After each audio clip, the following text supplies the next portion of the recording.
Good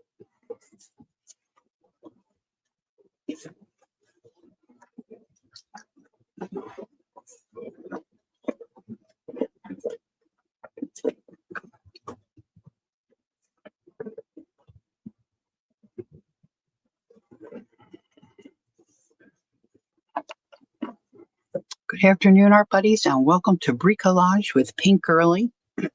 Today, I'm going to work on penny rugs. I love penny rugs, and I wanted a couple to add to some projects that I'm working on. So I thought, well, why not do that today? Good morning. Oh, sorry. Good afternoon, Joyce. I keep forgetting it's 12 noon. Welcome in, welcome in. How you doing? So we're going to take basically this, a pile of scraps, and make this. If you're not familiar, these are what they call penny rugs. Now this one, not quite finished that one. I did just a little bit of research. And penny rugs, they started making them, I think, around the time of the Civil War, so in the 1800s, mid-1800s. And they would take scraps of fabric, mostly wool or not fleece. What's flannel? Mostly wool or flannel from old coats or worn out bedspreads or blankets, and they would take their little scraps. Instead of throwing those away, they would make what they called penny rugs. And the reason they did that was because they used coins to trace the shapes and then cut out the circles. They graduated the shapes. And I think generally, for the most part, they just did a blanket stitch around them, and then they would attach them together.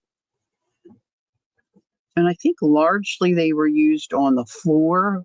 The one article I read said they would make mats to put in front of their fireplaces to catch any of the little embers that might shoot out. And then they started to use them for home decor as well, not just a functional thing. And that's how I've always seen them, on a table, like a runner or a mug rug, where you could put your coffee mug on them. They even hung them on the wall. So I guess, I would imagine, because they had a lot going on during the day, in the evenings they would sit and just stitch up some penny rugs.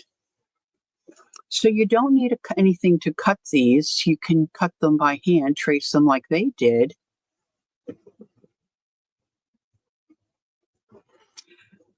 Yeah, it does sound, but they might have treated them somehow, Joyce. I don't know. That's just what I didn't do a lot of research, just a little bit of an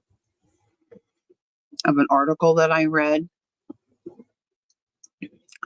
And I would think it would smother it, but you're certainly right. If a big enough ember came out, you could have a problem.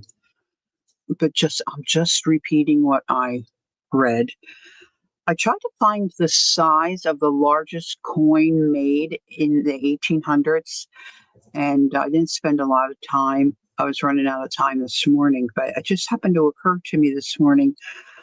I wonder what size coins they use, what their coins were, because I did read that the coins from the 1800s were sized differently than the coins that we have today.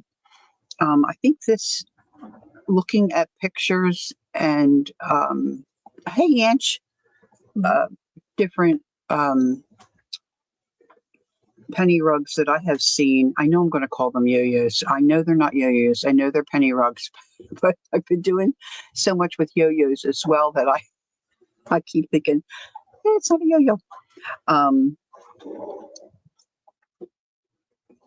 If you like a more organic look, you could certainly trace these and cut out your own. I'm a little too anal for that. I like my circles to look, pretty much like a circle. But when I I started down this road a couple of years ago. Now there's now all wool felt is not wool. You get this cheap stuff at like years ago, AC Moore, Michaels. But then when you went to some place like a Joann's or a fabric shop, they had really nice wool um, flannel, which I didn't pull. I didn't pull mine out. I just got out my squares. And the article I read also said that they would use fabric. So I did cut just one so far of fabric. Now, what I do with my fabric is I ironed on the interfacing to give it a little more stability. I really like how these feel. Now, yesterday I spent some time cutting out a lot of circles. I used my Cuttlebug.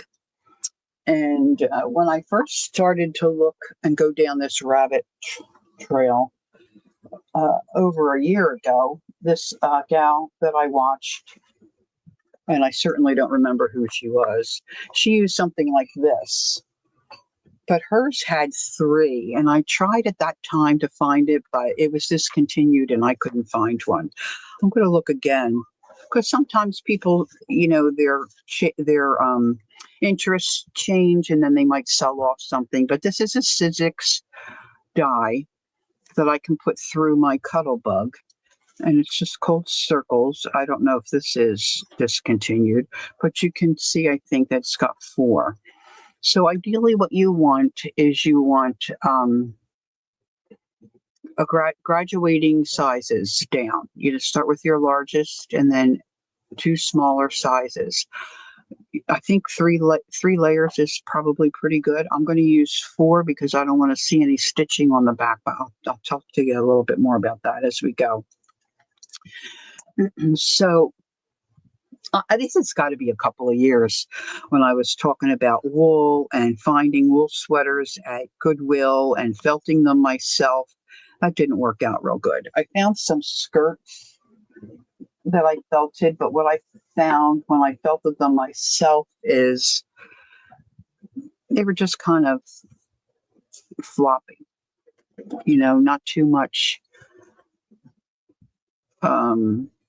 stability to this. Of course, you layer them. This was another skirt that I felted. And you see, I didn't really take it apart. I just threw it in my washing machine. We have one of the newer, it's not super new, but one of the newer washing machines, so it doesn't agitate like the old ones did. So if you have an old washing machine, it's really cool to try to felt a wool garment. So I just ran these through. And when I was talking about wool felt at the time, Kathy Cal had sent me some pieces of wool. And Jasper sent me, she said, "Oh, Lori, I have a bunch of carpet or I guess upholstery samples. But they have the paper on the back. I'm sure there's a way to take that off, but I didn't investigate that. So I'm just stitching right through that. It just gives it a little more stability.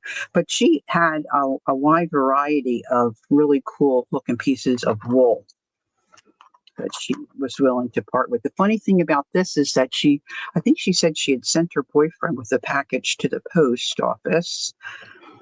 And when I got it, there was no postage on it, just my address. I have no idea how I ever got it, but it got here with no postage on it. It was like a miracle. So here are some just plain pieces of felt that I had. It's a little bit nicer than some of the other, like this white felt I have, it's almost see-through. So now I think this is really kind of large for my eye of what I envision in my head should be a penny rug. But I think when I cut mine out, see on this one I have four choices. I didn't leave myself enough room to really stitch. So that's what I am not happy about with these. See these, it looks okay with the two. And two's fine. But I did this incorrectly. You'll see as I did more investigating and looked at a few more reels, I figured out what I was doing wrong. So I'm going to hopefully show you what I've learned and show you what I have done, and then maybe you won't make the same mistakes or have the same hiccups or challenges that I had when I made it. So I've got my cut circles of felt. I did cut one set of fabric that I put on that interfacing. I thought I might work on a red, white, and blue because it's a holiday weekend. Here are a couple others that I've kind of stacked up that I'm going to work on. Maybe not during the live, but and you can do any, color combo. You might have a project that you want to put it on a cover and you can coordinate that with whatever you've got going.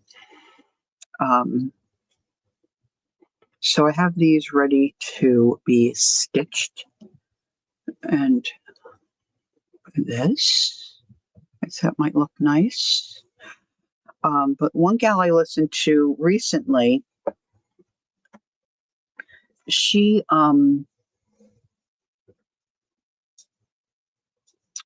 that it just left my head. My train of thought just went. Whoop. Anyhow, I have circle die cuts, just a little thin. Where did that go? Just these little thin things, right? I have a whole set of these. But these really didn't cut through the fabric for me. I remember what I was going to say. She recommended you use cross stitch, the DMC thread. There's 6 of them wound together. She uses 2. But I pulled out some of my tatting threads. I'm going to see how that works. I did try on this one, the center circle. I used just a regular sewing thread. I did not care for that. That really twisted, and I had to keep trying to straighten it out. That was a really pain in the tail. So I would not recommend that. But you could try it. See, if you're wanting to try it. So what I did was mostly cut out the bigger circle, this one, and then this one. And I found that, they weren't graduated enough so you can really see the stitches.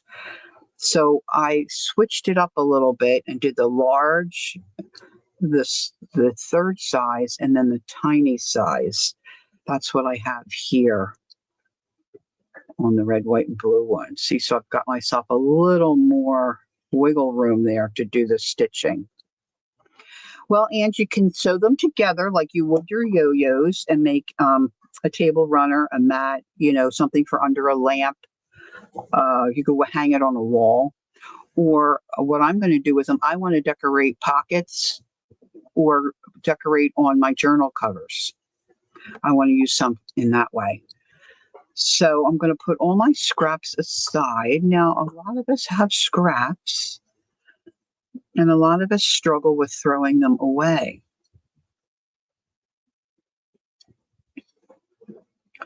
I so hate that crown. Not sure I know what that means.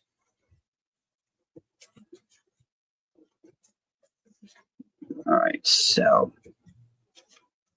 And then some people decorate in the centers too. I was thinking about that, like putting a little, but I got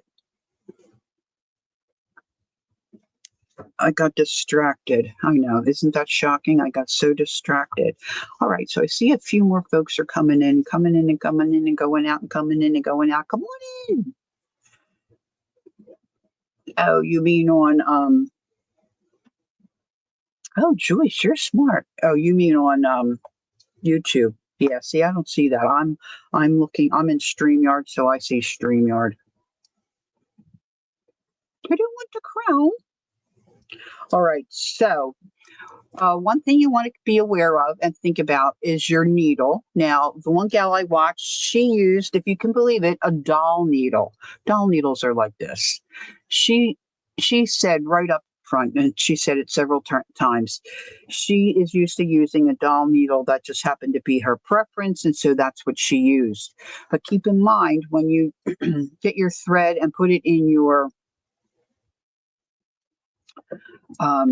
needle, once you get towards the end, you have a hard time, if you're starting to run out of thread, you have a hard time getting that needle.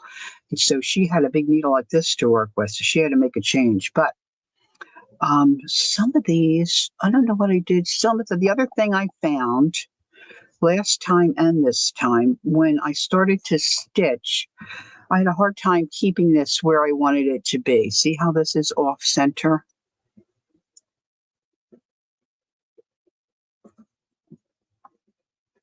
So I did glue some. I just put a little tiny dot. Here's okay. So this one's done. I just put a tiniest dot of glue, centered it. Another dot of glue, centered it. So they'll stay where I want them when I'm stitching them. So that I might work on that one then. And it doesn't go real quick because you're hand stitching, and of course I'm slow. I'm playing Animal Crossing. It will be gone next time Lori comes on, maybe.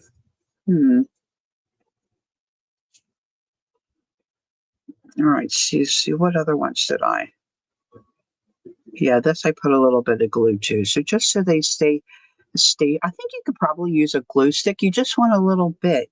I tried the last time when I was making these using a pin, that didn't work for me either. It was just annoying. So I thought I would try the glue this time. Now, keep in mind, if you want to put a decoration or a button or something in the center, either say like embroider a flower or some French knots or like a little starburst. I was thinking like a little starbursty thing on the center of this one. You got to do that before you would glue it down. Okay. Hey, Carol. So, but see, this one's one of the larger ones. I just think that's a little too big. This one kind of looks like a manhole cover to me. One thing I was going to ask if anybody in chat has made penny rugs. All right, so I'm going to work on this one. And I think I'm going to use, maybe I'll use the white. I'm going to use my tatting thread because I have tons of it. And this is a little heavier weight. Of course, this one doesn't have, oh, yes, it does. I'm lying to you. I'm lying to you.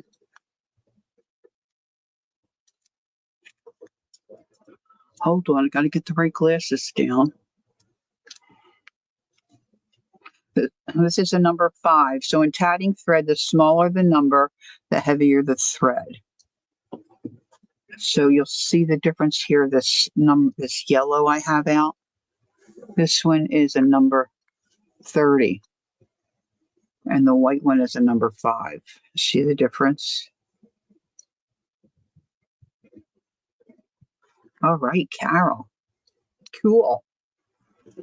So hopefully you'll learn something today that will save you some frustration when you go to try it. All right, now I've got to get my right glasses down. So if you just came in, I've cut these circles on my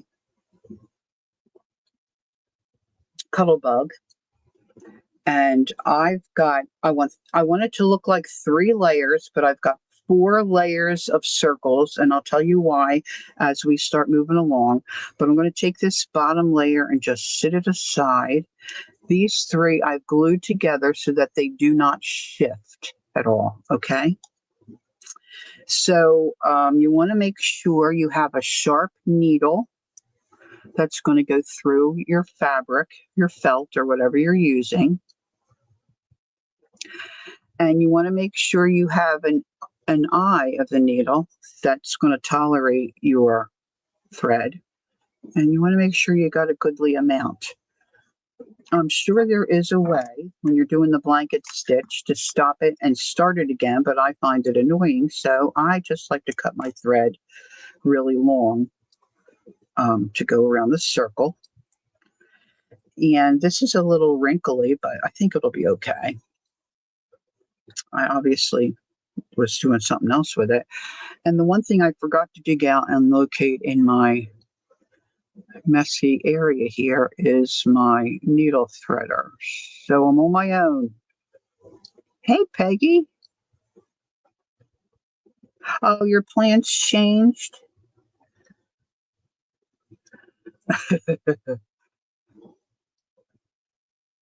Peggy's had to have some work done at the house, and it's involved her art space, and she's purging.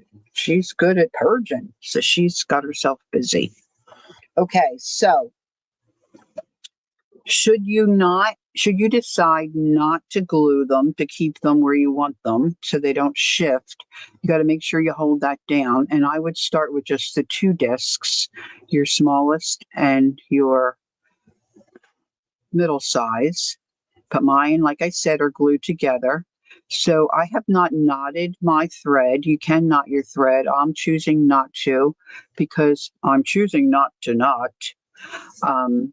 Because I want this to be I want it to be flat. I don't want a knot under there. Okay. So I've come in from behind my first disc, and now I'm going to hold that up. This is just the way I do it, guys. You do it the way it's comfortable for you. I go around to the right. A lot of the videos I watch, the gals went around that way. So now see, already I can see I want to make a change. See how far down I came? That's too far down. I don't want that. I don't have it marked where I want my stitches to be, but I know from looking at it, I want it not to be down that far. So redo. That's one good thing too about not making a knot. So I'm just kind of tucking that down, and then I'm going to hold this up here. Once I get going, I get myself in a little routine.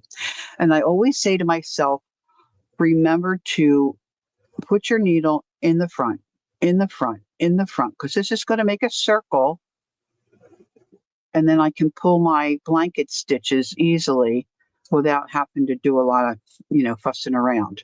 So what you're going to do is start from behind. It's the only time you start from behind. Hey, Mama. Pull your thread out. Now, I didn't knot it, so I didn't pull it real hard because I want that tail to stay under. So now I'm going to come back right next to that stitch. I'm going to eyeball it. I'm going to pierce right through the top layer. But the second layer, instead of going all the way through, I'm just going to catch a little bit of that fabric. And I'm going to bring my needle up right around the edge of that first circle. Now I've got a lot of thread here because I want to have enough to go all the way around. So I'm just pulling it, and see how this is making a circle.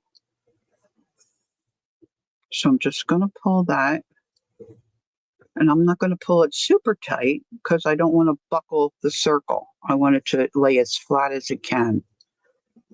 So that's my first stitch.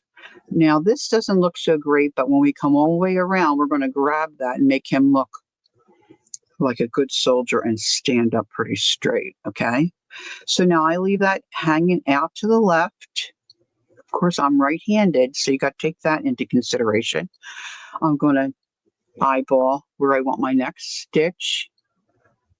I could probably have still gone not as deep in. So I'm going through that first layer of fabric, and I'm bringing my needle right up behind, right like kind of at the edge. You can even bend those circles down, makes it a little easier.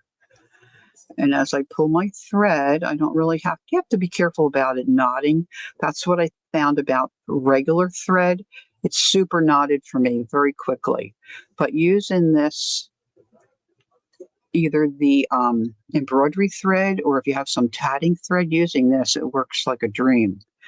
So now you just want to zhuzh these, make sure they're standing up straight and they're not all wonky.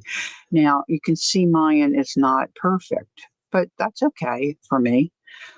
If I wanted it to be perfect, I guess I could have drawn a little guideline there, a smaller circle. But, I'm crazy enough. I didn't want to get that crazy. So for my own, for my mind, and to make this work, I always am saying to myself, just put your needle in the front, put your needle in the front. So I'm coming right next to that circle, that top circle, going through that, and then into the circle behind. And I'm just putting my needle in just a little bit past the edge of my circle that I'm working on. Now I'm going to show you what I did wrong on one of them that I made earlier, that I made the other day. See, now when you pull that, sometimes they're not real. You want them to stand up. At least I do. You want them to look straight and not, wacko. See, now when I did this one, I did my blanket stitch around the outside edge, not around the inside circle. So see the difference? See, I did it on this one too. This is not the look I want. I don't know if you can tell on this one because my circles aren't that much bigger than each other, so it's hard to see. Oh, you're buffering?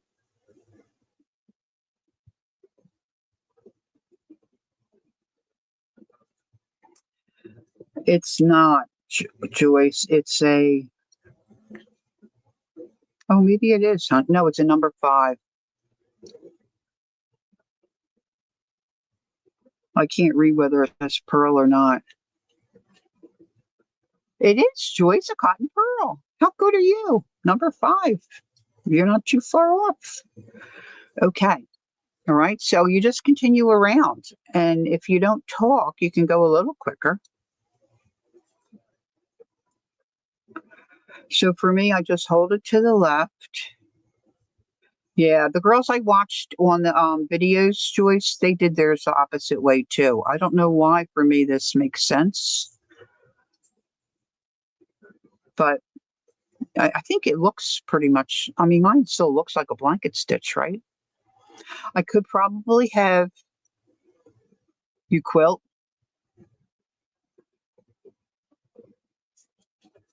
Oh, we quit buffering maybe.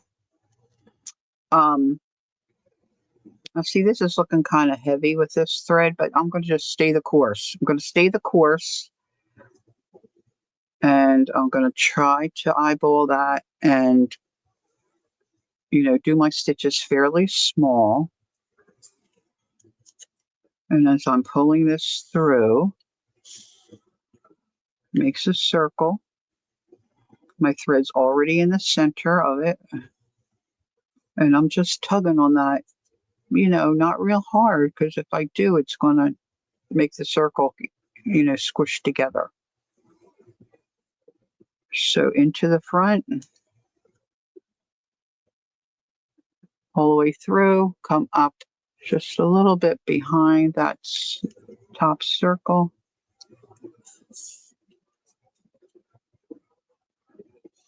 Now, the one gal I watched said every once in a while you might want to dangle your thread so it can untwist. But I find it helpful for me in my brain to keep this over to the left and just don't get myself in trouble as far as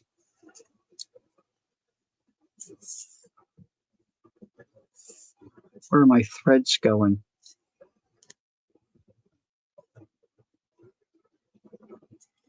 And I like using a contrast thread so you can see those stitches. See, on this one I didn't. You can't really see. Well, I did in the center, but see, that's regular thread. Man, I had a dog of a time.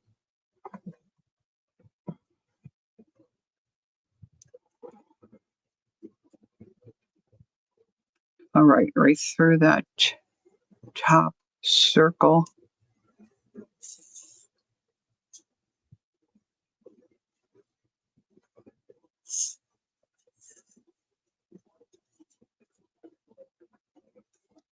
Hey, Kimberly. Hi, how you be? Happy 4th of July. Belated.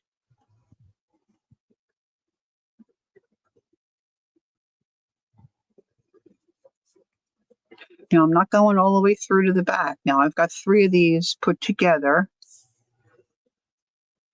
For those of you that are just coming in, welcome, welcome. but I have put a little tiny drop of glue behind each circle and glued them down so they stay. So I didn't get that black one totally centered, did I? So they stay where I want them. So, oh, it is? Oh, that's nice. Yeah, I like it a lot too. So I'm just trying to not make my stitches too uneven. Of course, that could look cute too, right? You do a long stitch, short stitch, or you do two short, one long. Treasure Books does that kind of thing on some of her covers and it turns out cute. So just going to keep going around, going around, going around, go around. The couple of the videos that I watched, I think the end result, most of them use the same thread on all their layers. But I'm wondering, just for for today and for demonstration purposes, of perhaps maybe using a different color on the next round. So you're trying to catch that raw edge, from what I understand, so it's not going to fray or do anything wonky. Yes, this particular one here, Carol, is wool. These were I believe upholstery samples that Jasper sent me. They were little squares, and then I cut the circles. I have a fabric one ready to go to see what that looks like. Now this one here that I cut earlier this morning, this is just flannel from the craft store. It's not your good wool flannel that you can get at a fabric store.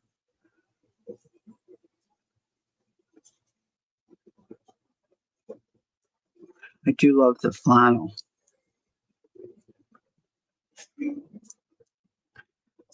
So, I mean, I don't want to nauseate you, but I do want to go around and finish the circle. And I was saying when I first came on that some of the ladies that I watched said you can do it with fabric. I like the feel of the wool myself, but I cut this out as well. I'm going to make one in fabric. I don't know how long I'll be on today to see what we'll get to, or at least get it started. But I ironed some fusible web or whatever you interfacing or whatever you call it on the back to try to give it a little stability. Now this feels a little different because see, I left the paper on these samples. I just didn't want to take the time to mess with it. I'm sure there's probably an easy way to get that off, but I didn't feel like messing around with it. If I'm honest, totally honest, as I always like to be totally. Yeah, I know, Ange. Ange, you got such a good sense of humor. You're a funny lady. I enjoy you. Ange. Oh, Ange, and I forgot to tell you, I did look at that email that you sent me. Those dangly things you're making are pretty. Good job on those. I don't go into my email very much. And then when I get in there, if I don't answer people right away and then I forget, it's just a terrible thing. Carol said, I have a bunch of fleece scraps. Wonder, oh, yes, you certainly could. They sound yummy.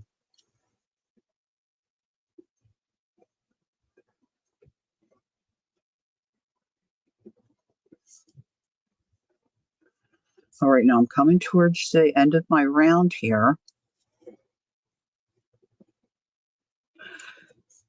So I think I can get one more stitch in there, and then we're going to straighten up that guy, make him stand up straight like the other ones. Oh, thanks, Ange. You just made my day. All right, so I'm going to go back in there. That one little stitch is left up to the edge again.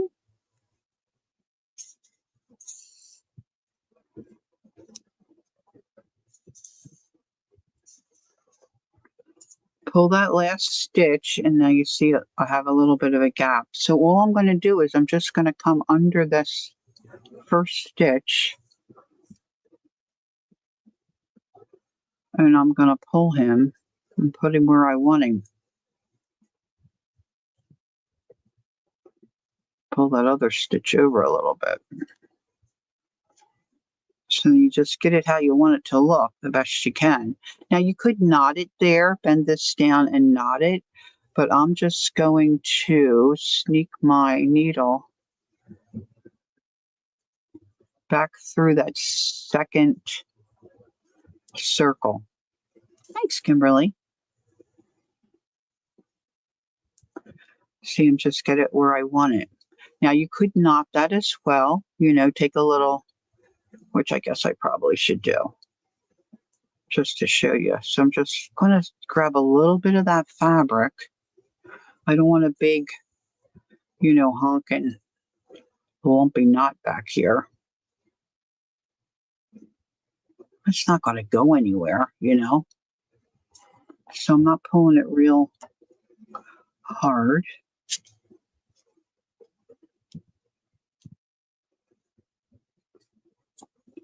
Trim that off. And that's the first leg of the trip, if you will. All right.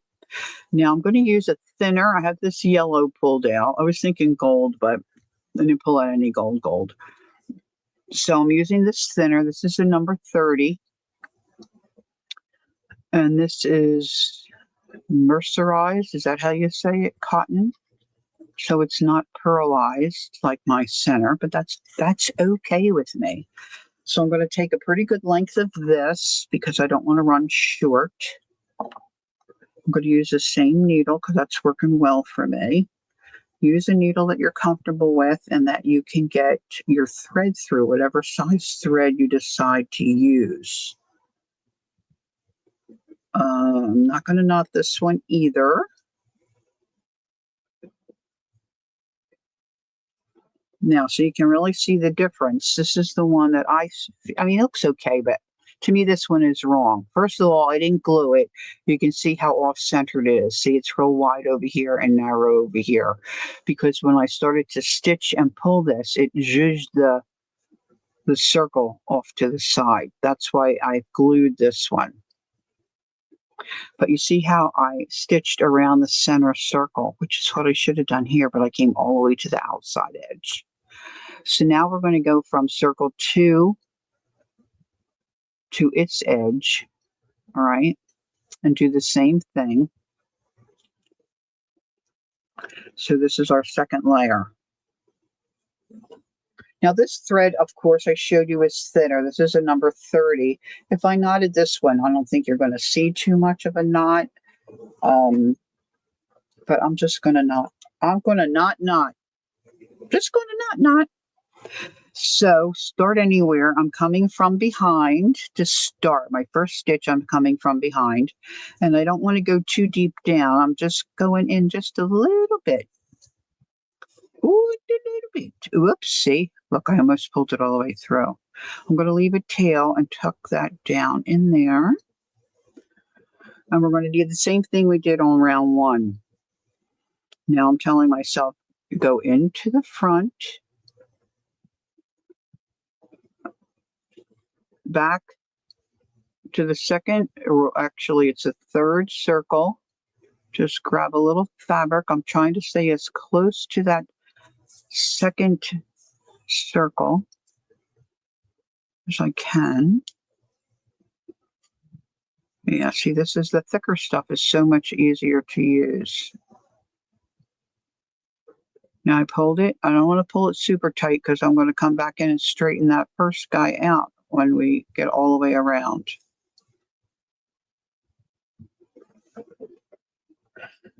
Now, I could have used this double too, but I didn't. So right through, totally through that second disc, you can kind of bend this disc backwards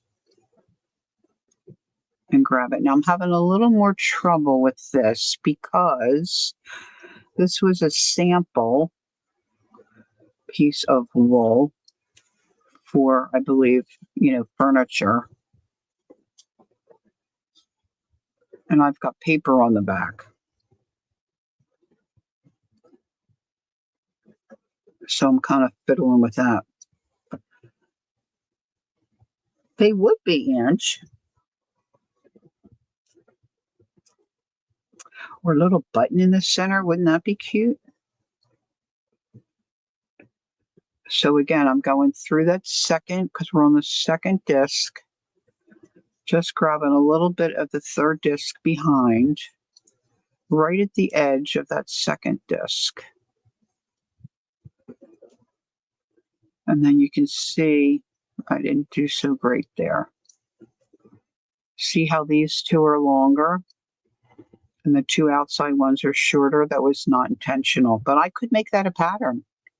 If I were wise, if I were smart, I could make that a pattern. See, now this is just the way I'm doing it, okay? I mean, I don't think there's really a right or wrong way to do it. But this is what I have found works for me, and I'm satisfied with the end result. Now, I'm not having difficulty. If you have some fabric samples, some of us, oh, look, see, this thinner stuff does this knots too. Not as bad as my regular thread, but this is not as easy as the heavier.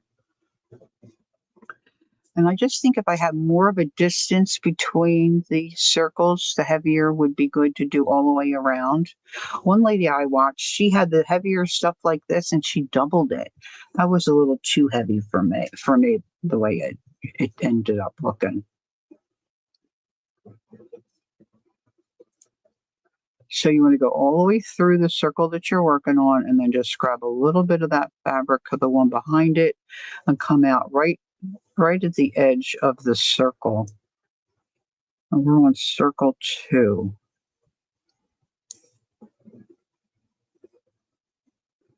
And it may look like I'm pulling it harder than I am, but well, that's with me with cutting the circles. To sit and cut them by hand, yeah, I'm not happy with, because mine never end up being round, first of all. Ugh. And I want to get done, man. I want to get on to the fun stuff. Now, as far as I understand, you really would stitch these together if you wanted to do a wall hanging or a runner for a table. You would stitch these together in a very similar fashion that you do a yo-yo. A couple of stitches and then like that. Now, it's a lot easier to do it if you don't have the paper on the back, that's for sure. If you're just using flannel or felt.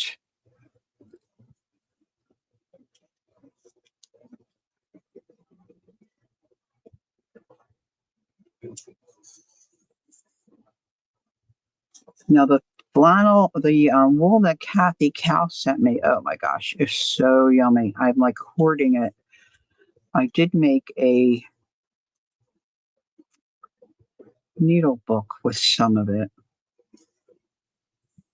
But it's like one of those things. I just don't want to use it because then it'll be gone. But it's real thick and oh, it's just juicy. Now I'm just fiddling with this thread quite a bit because I want it to stay unknotted. And you can see the difference. See how much more delicate the thinner thread looks. If you have any questions for me, put it in caps.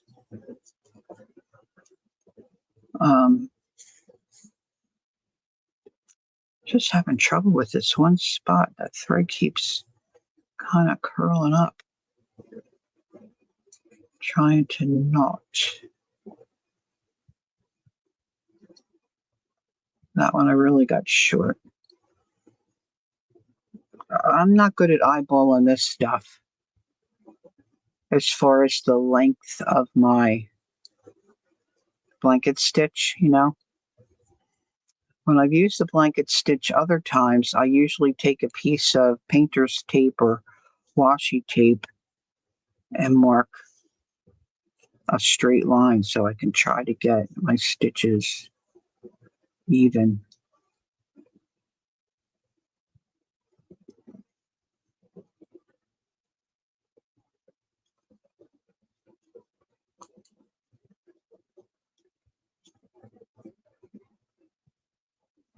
And then where you're using the center stuff, if you pull it too tight, you know, your stitches get down in to the felt and they kind of get buried. And says, I have a question. If you buy something and redo it to make it your own, can you sell it? I don't see why not.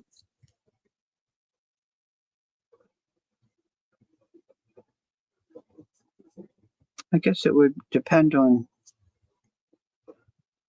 where you bought it. Like I've been buying some digitals, and a lot of those gals say that you can resell, but not as it is. You have to transform it and use it differently. You can't just, print them off and sell them, that kind of thing. But if you manipulate it and change and turn it into something else, I think you're okay. I always wondered that about color book pages, but I'm pretty sure years ago anyway, Dee Dee Willingham had said, I'm assuming she knows, that once you color it, it's yours. It's your work. You give credit to the person, who drew it. Oh, there she is. Post a cobblestone loan over the stile along the thatched cottages over the bluebell wood into Paint Girlie's craft cave. Wally, hi. Doing penny rugs today.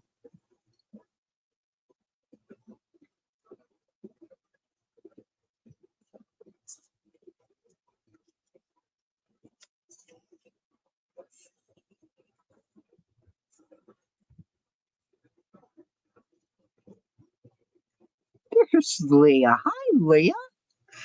Leah, how you doing? All right, I'm keeping this thread to the left, putting my needle in the front all the way through, and just grabbing a little bit of that back circle.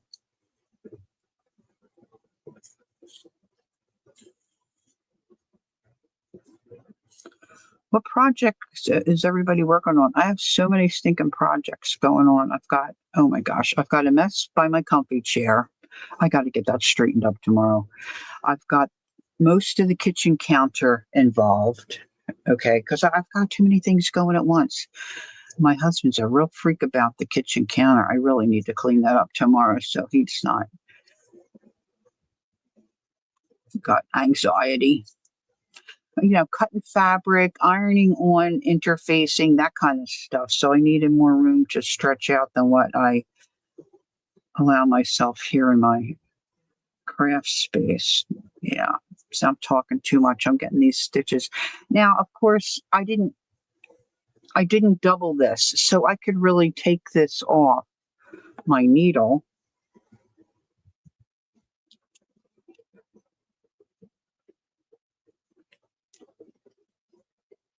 See how they're getting smaller and smaller as I'm coming around. I could take this out because I didn't double it. And I can have a redo. Isn't that nice? A redo is always nice, isn't it? Isn't it though? I'm going to trim my edge. my tail of my thread so I can thread it more easily. Oop, there we go. Ooh, that was nice and easy.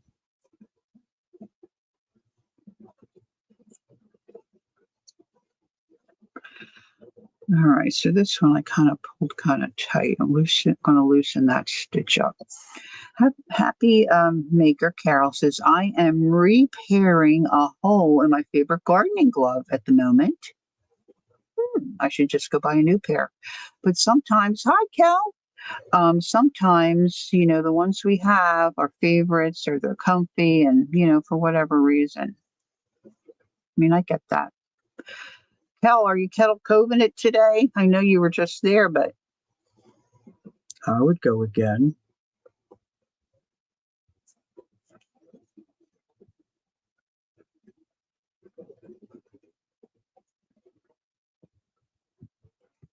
I find if you bend back the circle behind where you're working, you can grab the little piece of fabric much easier.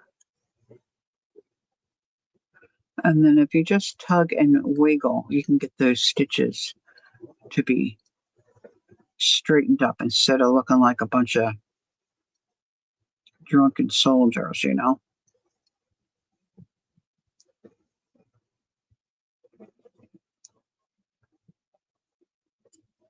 No, you just woke up. Oh, I was thinking you'd go again today. It is so steamy warm here. Steamy, steamy.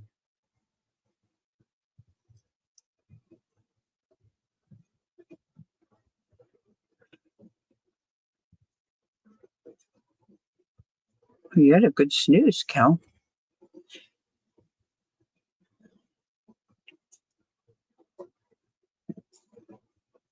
Now you can see, now I did say I glued these, just a little dot of glue to keep them so the circles didn't shift. But even so, I don't think I got my black circle really centered very well.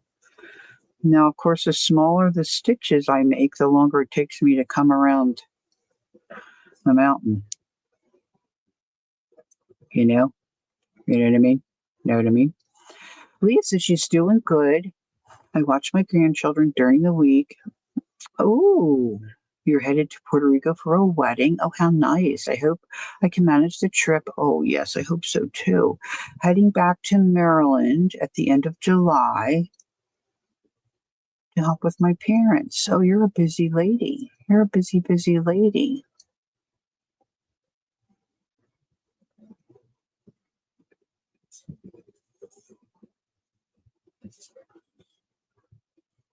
Those fleece scraps, I wonder how they would look on a journal cover, Carol. She just finished up making a small dog or cat basket bed. I crocheted it using 2 inches. Oh, that sounds yummy. Ooh, you should post that. Do you have Instagram where you could post that where we could see it? That sounds really cool. All right, so I'm going into the front of the first of the circle I'm working on, which happens to be, hey Lamont, how you been? How you doing?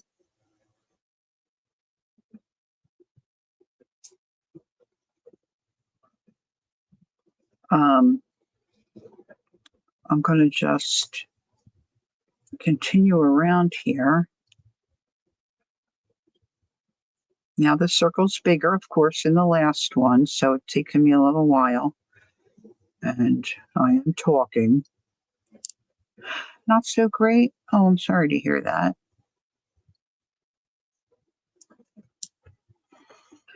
I've been struggling myself, to be honest.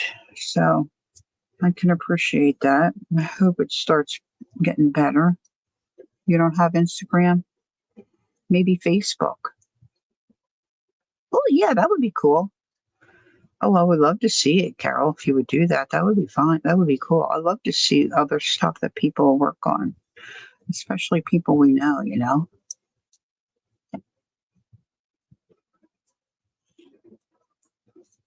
Howie says she has YouTube.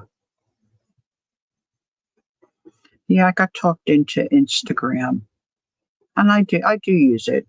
Well, Jacqueline and I use that to chat. She's the only one I chat there with. I use Facebook to chat with my sisters. I don't, and to play a game. I play a bingo game on YouTube. That's about all I use. I'm not YouTube, Facebook. That's about all I use Facebook for. My sister, um, my sister,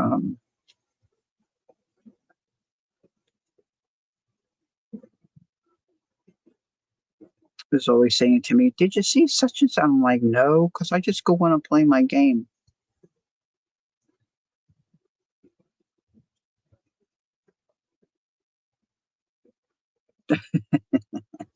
I hear you on that, Leah. I think a lot of us have that same. Well, I changed my mind, you know, and then something else makes better sense, or I go to the Goodwill and I get another storage container, and they think, "Oh, I'd rather put that in here," and then it's just like starting all over again.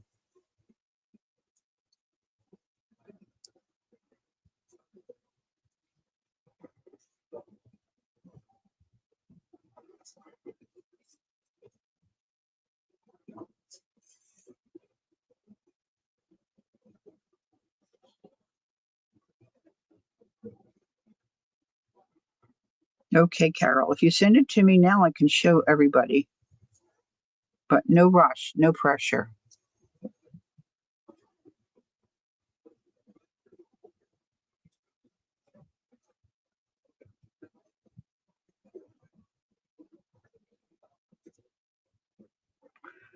Now, I've made these circles so close to the same size as each other. I mean, they are graduated, but they're very close.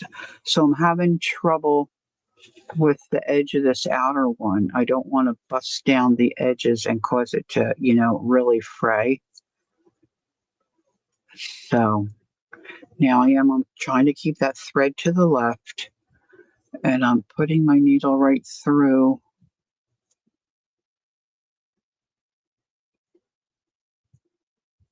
And then coming up behind, trying to get as close to the edge of that second.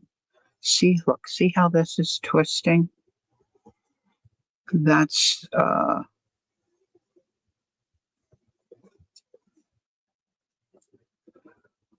that's the difficulty of the thin thread. Yeah, I'm sorry, Lamont. I don't mean to ignore, but this is really kind of an art time. Um, but thank you for sharing that. But I was just going to say pretty much what Leah is saying. Rejection is not easy for anyone. None of us like it. But I'll tell you what, Jesus Christ doesn't reject anybody. So if you can get a hold of the Bible or pray, read some scripture, um, I think that's a good way to combat some of that. Doesn't make it easy, um, but that's the way I do it. Okay, so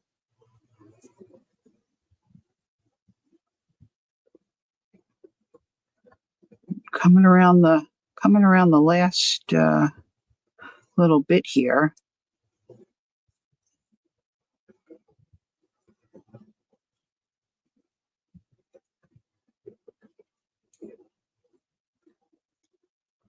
See, I got it really close to the edge there. That's not.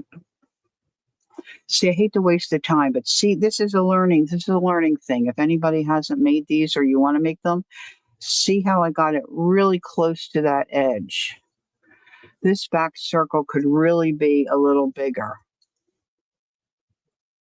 But see, I'm not happy with that. So I'm going to just scoop that back out. Because my thread is not doubled, I can do that. Now, if my thread was doubled, I'd be stuck. with that bad stitch.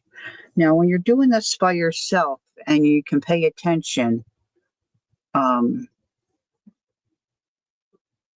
you know, it's easy. It's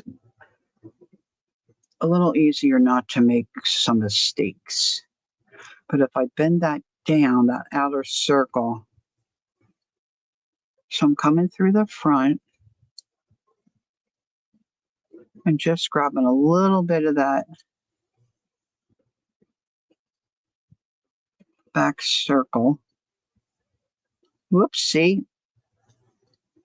I wasn't paying attention again, and I didn't, I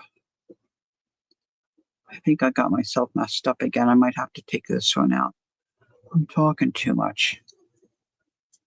All right, keep this to the left, Lori. Look, see, I'm almost finished this part. Then I want to show you what I do with the back circle. Now, this is a 3 layered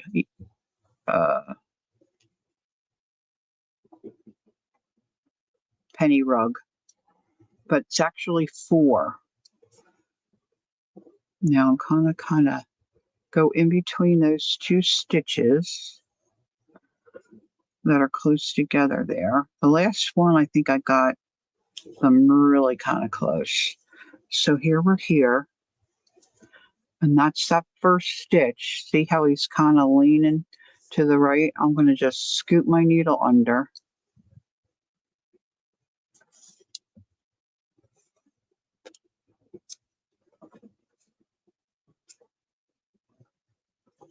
Put that the way I want it. Now you could not there, but I'm going to just bring it right down through the back of that 3rd circle. And I'm not going to pull it too tightly, just a little bit. And then back here, I'm just going to do pick up a little bit of that fabric and just do a little knot to secure it. Hey, Candy. Now, the front doesn't look bad, but the back, see, that's yucky. So this is why I'm using 4. So I'm going to use another circle, and then I'm going to do my last round of blanket stitch. And then you won't see. See, it'll look pretty on the back too. So I don't think I want yellow again. I've got white, yellow, and then I don't have any black in my tatting thread, but maybe a piece of this burgundy.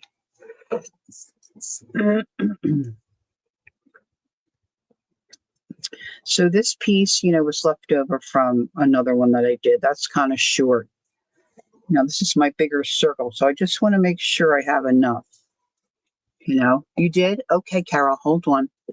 Let me get it on my phone. So I want email. So that's, there. Oh, there it is. Oh my gosh, it's so cute.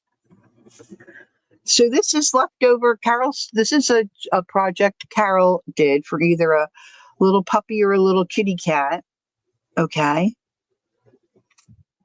And she had leftover fleece that she made strips.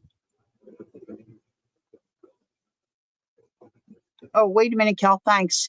And she crocheted. Isn't that adorable? She's wanting to use up those scraps she has. Thanks, Carol. Cool. You know what? I'm not good at shapes. I don't know. I got this in France. 1, 2, 3, 4, 5, 6-sided. So 6-sided hexagon is 8, right?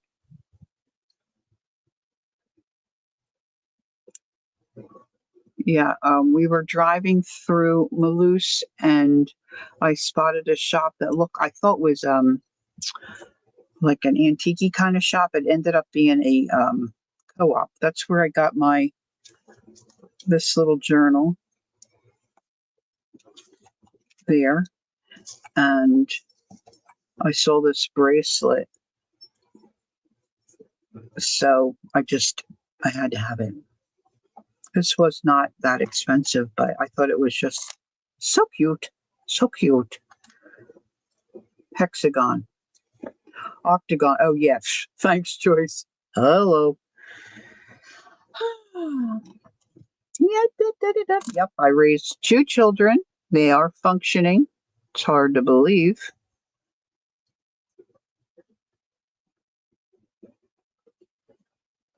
One is functioning a little better than the other. And the one that's struggling a little bit is like his mother. What can I tell you? A pentagon is 7. Okay, thank you. All right, so I made this really long. So now I did not glue this back one. I glued the other ones to keep them centered so that it wouldn't move. Okay, Candy, now you're just showing off. Thank you. Oh, you weren't on live? Golly, I've done that so many times. So I don't have to worry about this one shifting, right? Because it's just covering the back. So I did my top circle, the second circle.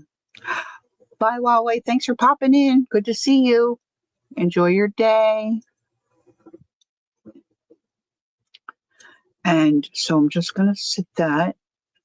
I'm going to start in the back again. Now you can see I don't have much of a place because I didn't make this.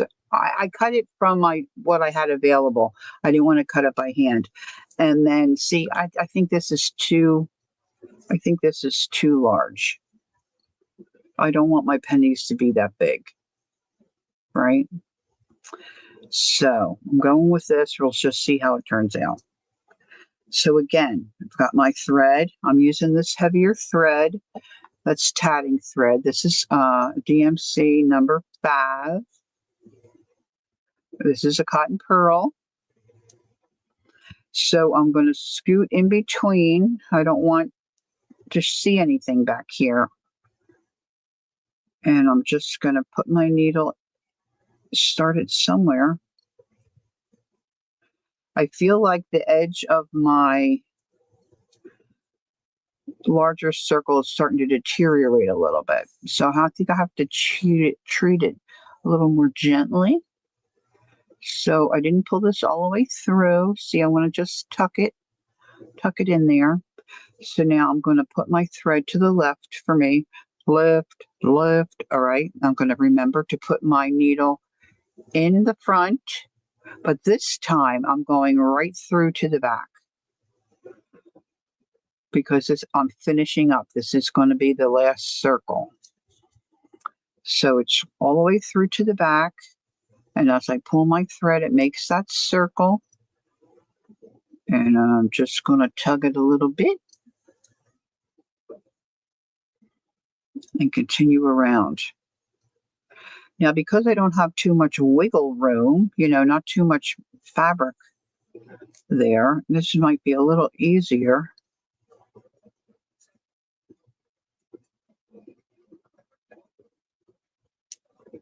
I think it'll still look fine.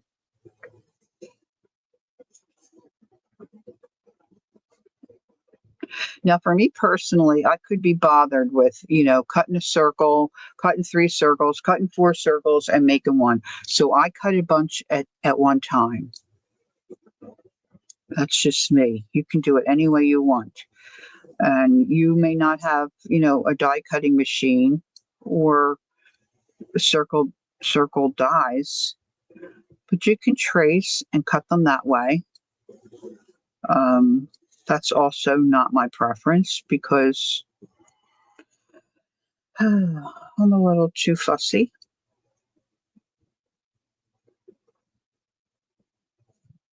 And it's a fine line. You don't want to pull it too terribly tight because you don't want your edges to curl.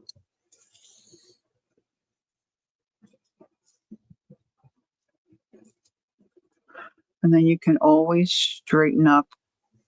Oh, it looks like the ball game's getting ready to start. Always straighten up. You want the stitches, I think, you don't want them laying over and crooked. It just looks like bad teeth. See, now I've got paper in there because I didn't take the paper off of these samples that were given to me. But the needle goes through.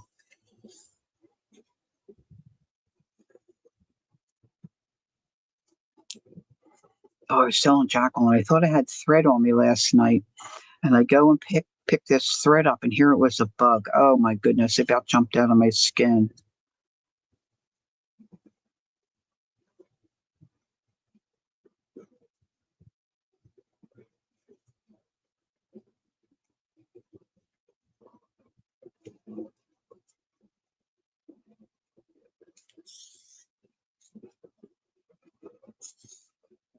Yeah, straighten him out, Ange. You're our friend.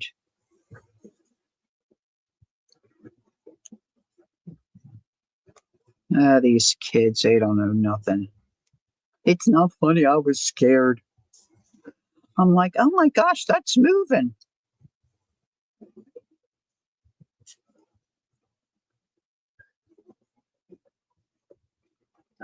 So a couple years ago, when I first started to look at penny rugs and tried to make them, I really wanted that dye that lady used because I think it was designed.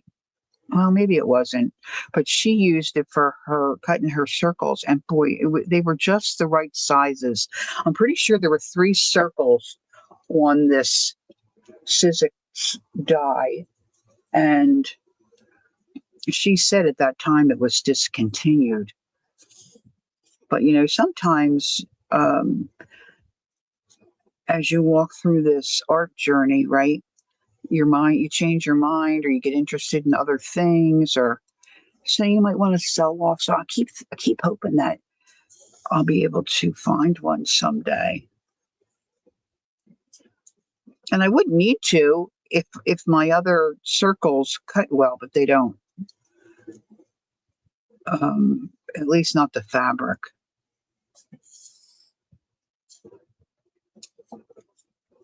Now, how am I doing on time? Okay, so I'm coming around. I really would like to do the fabric one. Has anyone ever done a penny rug, not on wool, but on just like regular fabric?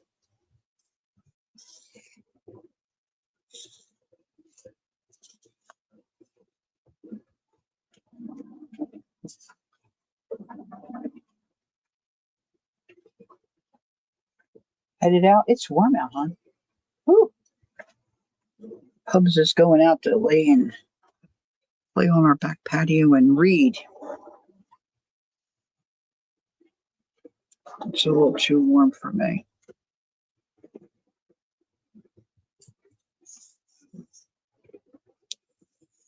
All right, Lamont. Enjoy your day. Thanks for popping in.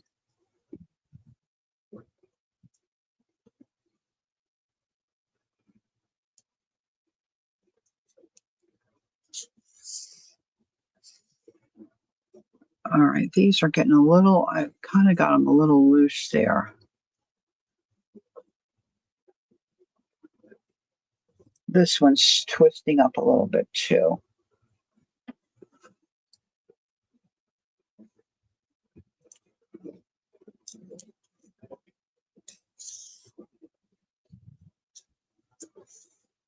We got our first tomato out of the garden. It's a beauty. It's a beauty. Um, Hubs picked it pretty early. It was red, but not real red.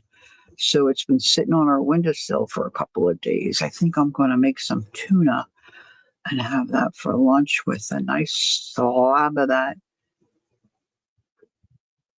nice cut Jersey tomato. That's a thing around here. My mother would always say, I say, Mom, you want anything? See, now look, this got off a little bit here.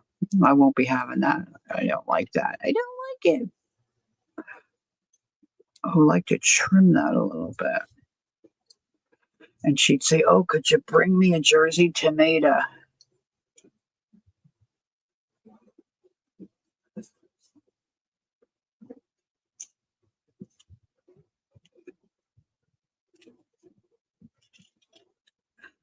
Having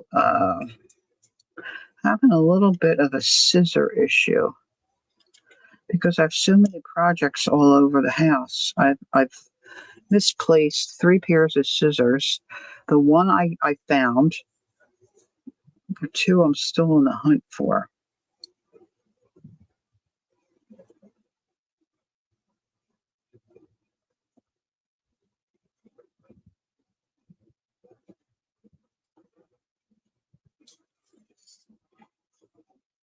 Okay. Make sure my thread is in that circle. Mm.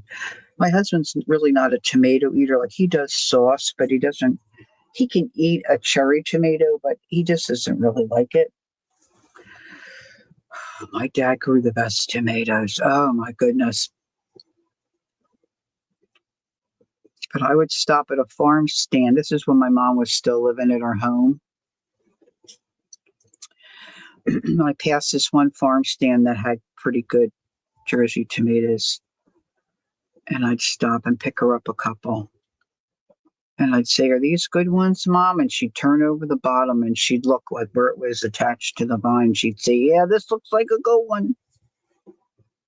Of course, she lived in Pennsylvania, but my dads were just, I've said this before. We would on a summer day, we would take the salt shaker right out to the garden because he didn't use pesticides or anything. So, and then my mom would let them get real ripe and she'd do this tomato gravy. It wasn't like, oh, you did, Leah? Yeah, I have blueberry farms real close to where I live. In fact, my husband would ride his bike there. All right, so this is my last stitch right here. I've got enough room for one more stitch. Now remember, this is my back. I'm finishing up the penny rug, so I'm going through both layers. Before we went through the top layer, I did it again on my last busy yapping top layer.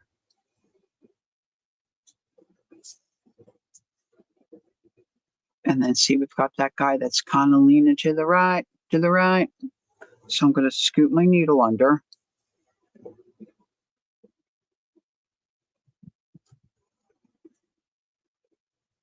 And pull that so I can straighten that up. Oh, she did? Where did she live in Pennsylvania, Carol? If you don't mind me asking. Oh, Philadelphia. I didn't see it there. Oh no, Pennsylvania. Gosh, what is wrong with me? Oh, you don't, Candy? Oh, you're in Jersey. What's wrong with that? Saltwater taffy money. So you grew up by the shore? Hmm. Okay, so that's the last one. Now I could knot that, right? But I don't really want to see it. So I'm going to take my needle down between those 2 layers, come out down here by the center somewhere. Well, you're closer to New York though, right, Candy? I mean, that's not going anywhere. Boop. Just pull it down. And then I'll just pull that a little bit there, and then I snip it. Boop. That's not going to.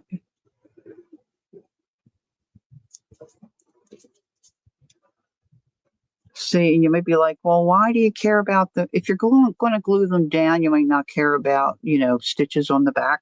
But if you're going to stitch these together to make a table runner, you don't want to see a bunch of stitches here, right? Okay, I had watermelon and I really could use a little bit of a break. I was thinking I'd like to try this. Oh, I got time. It's 1:20. Thanks, Cal. So I was thinking about trying this. I didn't glue these together. Now this, I think this is fabric. So, oh, Marilyn. Oh, I think I did know that. Yeah. Gosh, I haven't had saltwater taffy in a long, long time.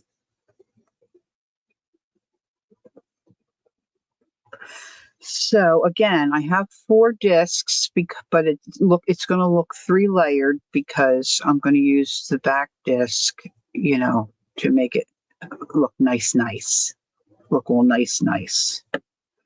And then I was going to do this one too. Now this one, I was thinking. See, I've got this thin white over here. I was thinking about doing a little starbursty thing. I'm probably going to have to do these.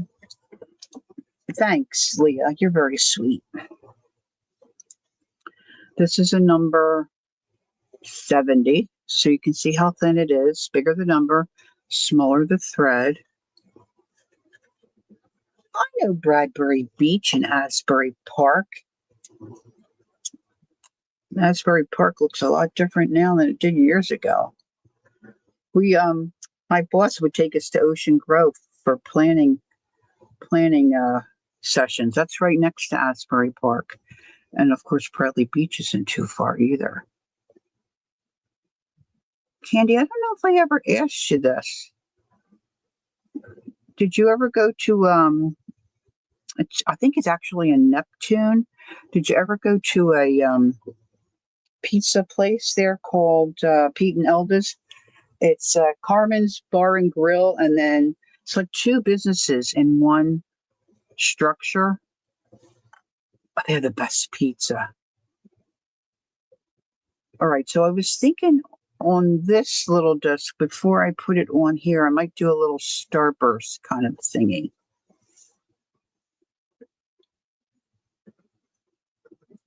Or did you ever go to Klein's? That's a seafood place. Do you do seafood? All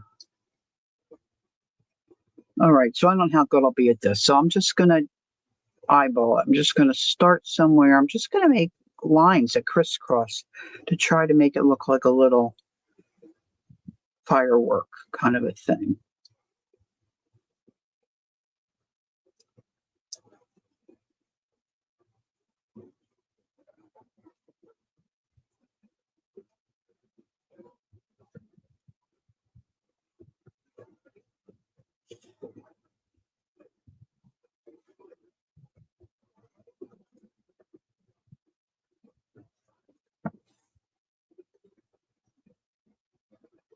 Oh, you went to a place in Seaside.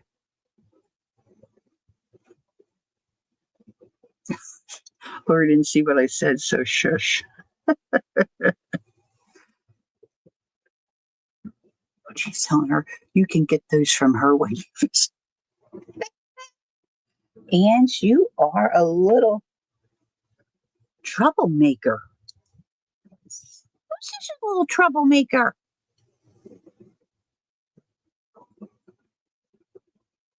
Okay, so I just did an X. I'm going to put a little tiny one, I hope, here. See, this is what I do. I'm going to just, you know what? I'm going to say I have to have a break because I keep forgetting I have a urinary tract situation. So, and this is why I get them, because I don't go when I need to go. I know, TMI, TMI. Okay, so that doesn't look like much yet, but I'm going to make, that's why you stay in the corner.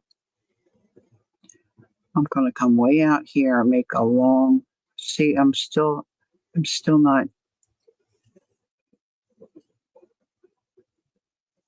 Okay. I did take my medicine now. I know Jacqueline's probably like, did you take your medicine? Keep eating this watermelon.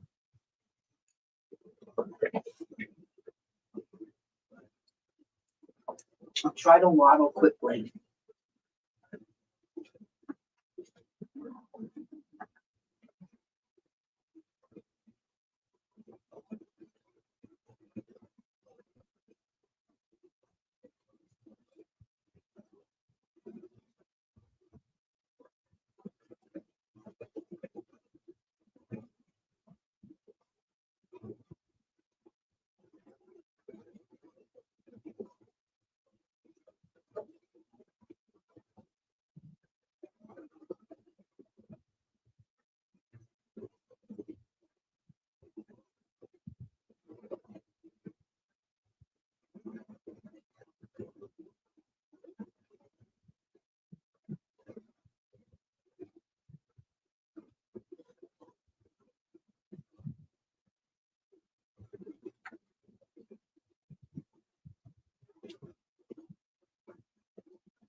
Jenny, don't you can watch, but don't be barking, okay? And stay there if you're a good girl. Maybe Daddy will have sympathy for you and let you out. Thank you. All right. So I want this to try to look like a starburst or like a firework. A little thingy mabob here.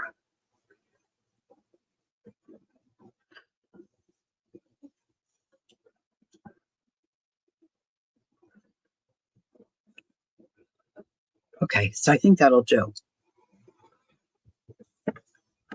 Now, did I bring my glue back? I don't think I did.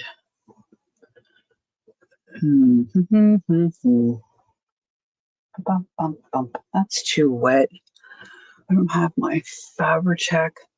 This is, oh, look, I'm stretching. Oh, look, I have this whole big bottle. I have no idea where this came from. I don't even know if this is open.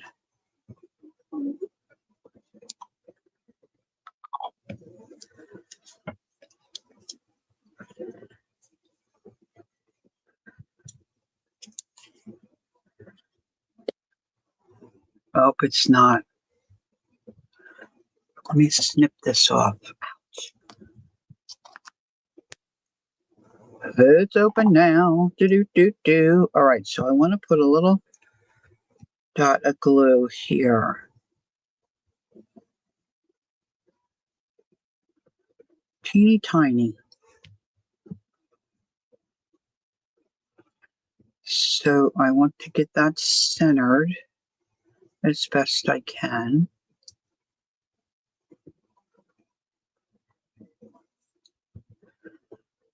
And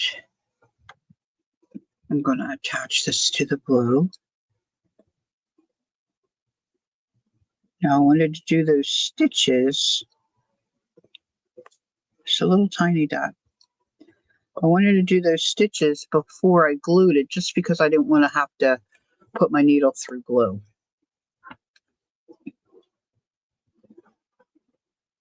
Now I just want a single. I've got a double here because I want that back. Now puppy's starting to cry.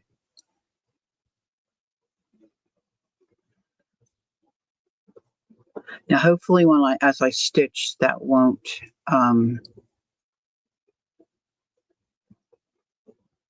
wiggle. Now, I was thinking of doing white, but originally when I was getting out my threads, I was thinking gold, and I pulled out, I think this kind of a gold. I pulled out the, let's try this floss.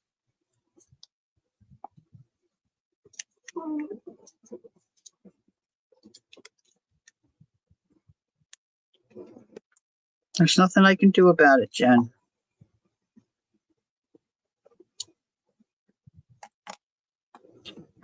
Now, I do have more than one needle, but this needle's working out good for me, so I'm just going to keep using it. Now, I've got all this extra thread. Don't want to waste that, so I'm going to just quickly wind that around my hand. When Kellyanne comes to visit, she's always saying to me, go, Potty, go, because I never get up and go.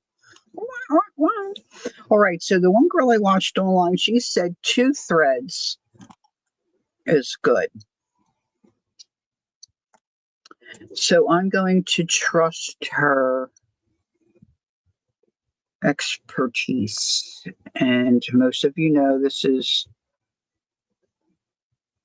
embroidery thread. It's got 6 strands.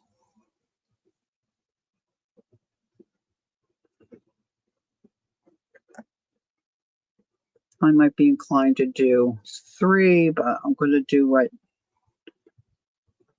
See, this still looks crooked to me. I think I have a crooked eye.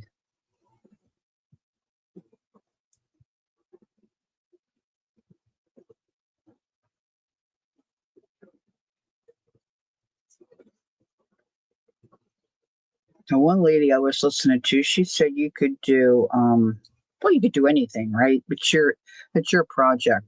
But like a little flower, like a little daisy. Kel knows the names of all the stitches. I don't really. A little flower, French knots.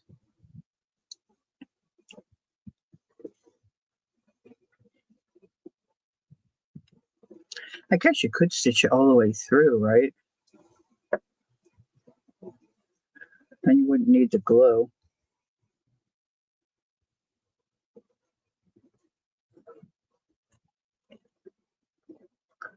The end is curled. We'll go through.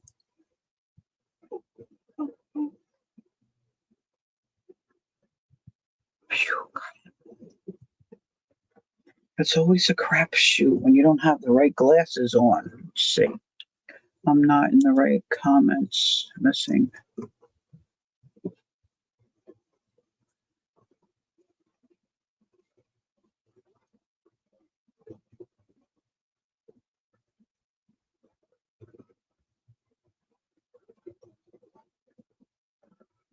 Okay. So I'm going to start like I did earlier. I'm just going to start behind because I want to tuck my thread in.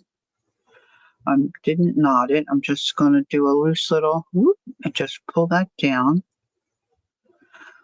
Then I'm going to take my thread and move it to the left. I'm coming through the first layer and then just catching a little bit of that second layer right at the edge of the red, the first circle.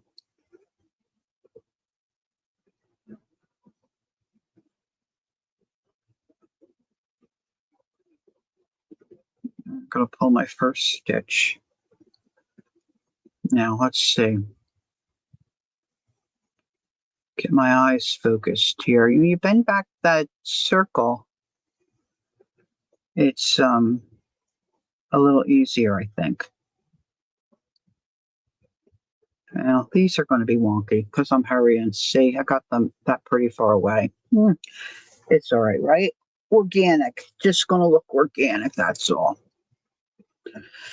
So I want to remind myself, I put my needle in the front, straight through that first circle, just grabbing a little bit behind.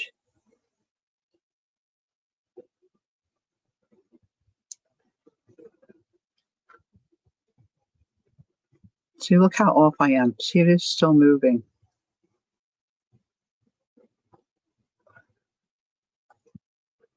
I mean, I think you're really, I mean, to me, they look better when they're, centered.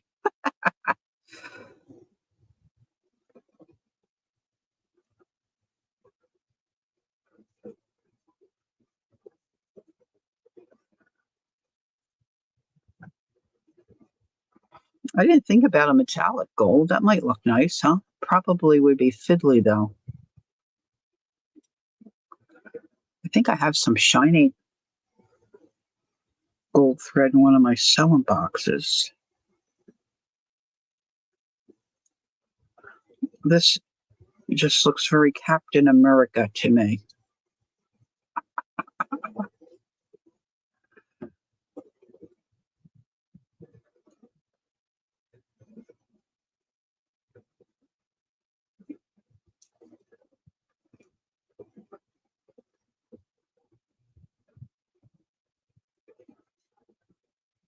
We're thinking about getting a little corral that we can put around our patio so our dog can be out. She loves to be outside, but we can't trust her because she digs.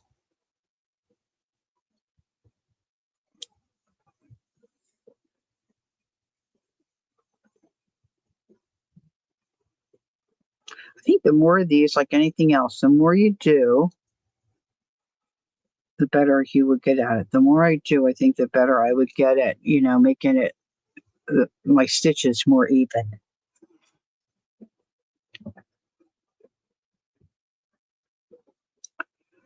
But just like with a yo-yo, oh my gosh, you're going to need a ton of these to do anything with. But if you use them to decorate, say, the pocket of a journal page, in a journal page, or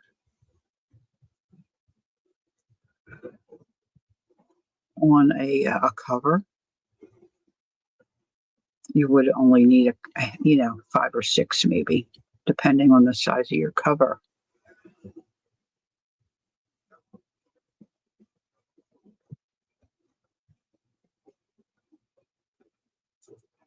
There's Teresa.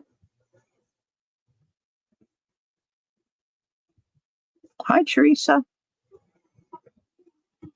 That patchwork type of cover that I was working on. Oh gosh, guys, I am so, sometimes I'm sure we're all this way, right? You work on something, you think, oh, it's just okay. And then there are other times where you work on something, you think, man, I'm really liking how this is turning out. I'm just thrilled with my cover. And that's what I was making the little yo-yos for. They're here somewhere. I just was stitching those together. Okay, so now here I'm at the last one. See, I've got that crooked stitch, which is my first stitch. So I'm going to come underneath there, just give them a little yank and straightening them out.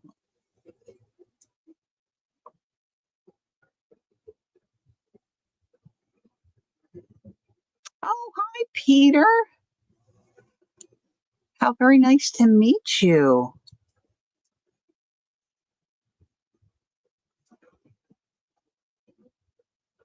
Okay, so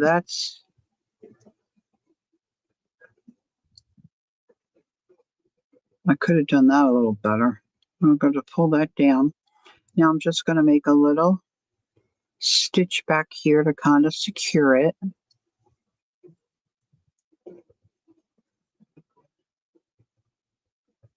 My friend Holly had a catio. They had a little screened in part right out their back. I think I'm going to continue with the gold. I'm just not sure. I think this is enough to get around again. So now I'm going to go around the white.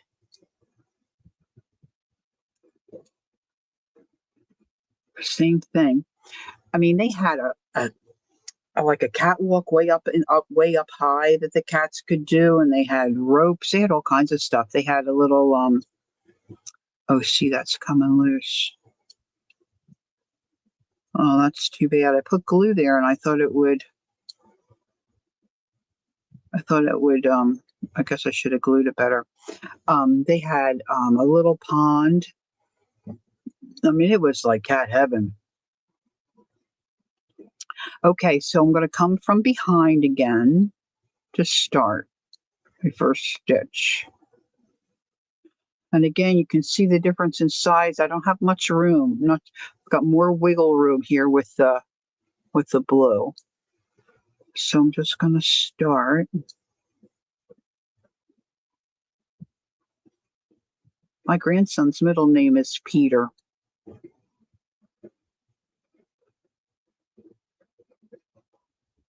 All right, so straight through the second circle. Grabbed a little bit of the third circle. I made that first stitch. Not pulling it too terribly tight, but tight enough so it's not, loosey-goosey.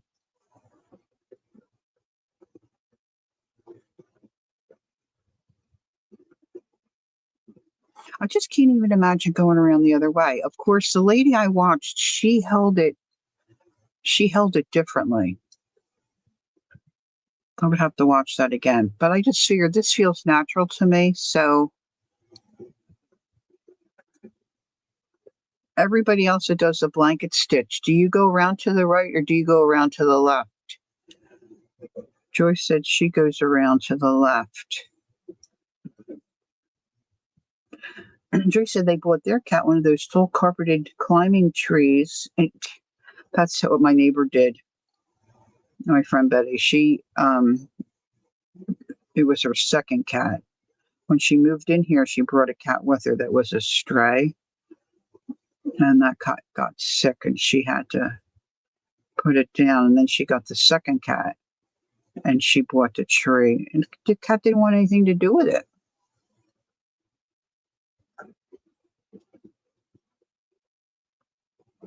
She really bought it all kinds of stuff. It didn't want anything to do with it. Mm. You go around to the right, Kel? Okay. So I'm not odd alone. I've got company.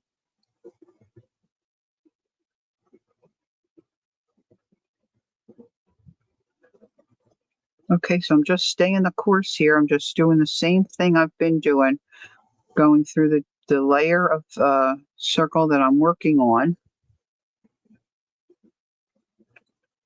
Keeping my thread to the left. Going through that second circle, because that's what I'm working on. Yeah, I don't think that cat used a scratching post either. My sister's son got a cat, so they're new cat owners. I don't think Mango's got the tree. I don't even know if he's got a scratching post.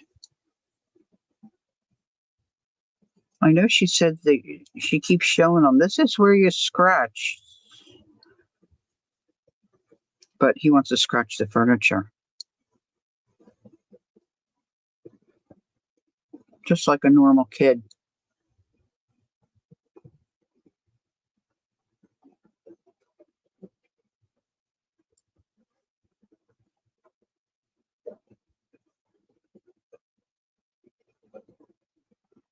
What about Ganache? Well, Ganache is probably a little older, right, Kel? Does Ganache like to use a scratching post or a tree? Oh.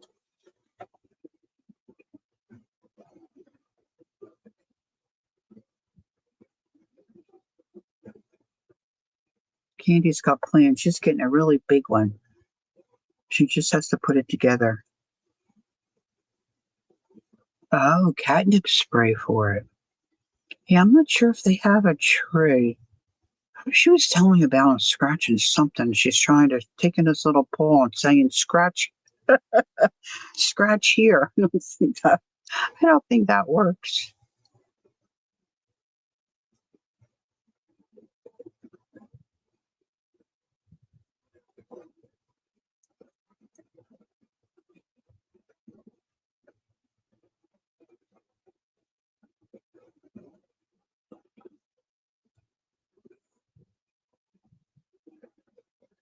They finally clipped his nails. He's going to the vet, I think, this week for a checkup, so they'll have him.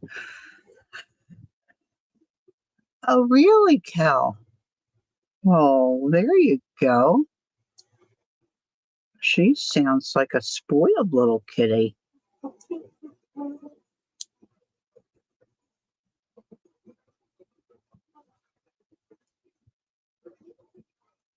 Hubs usually takes a nap when he's out there. He's probably snoozing, and Jenny's wanting to go out, and then she'll jump on him and wake him up.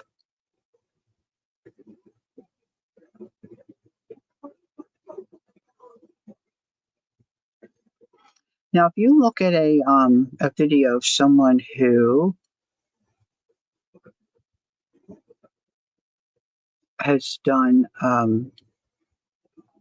penny rugs, and they've made, a mat or a runner or whatever wall hanging, they're all color coordinated usually, right? And they look to me, they just look so pretty, so darling.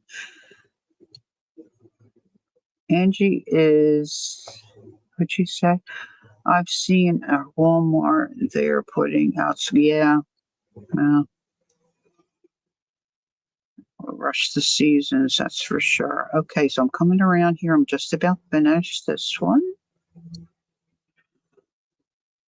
So I've got room for one more stitch.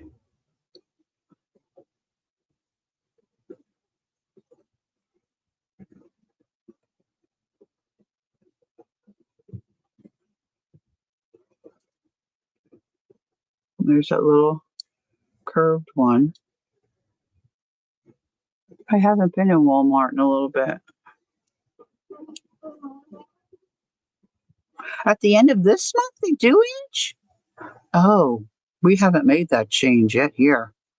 All right, so I pulled that up so he's straight.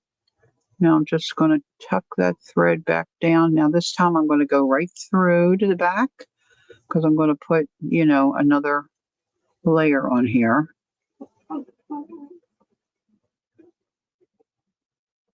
Jenny, Mommy's going to put you in the other room if you don't stop crying. Nobody wants a cry, baby.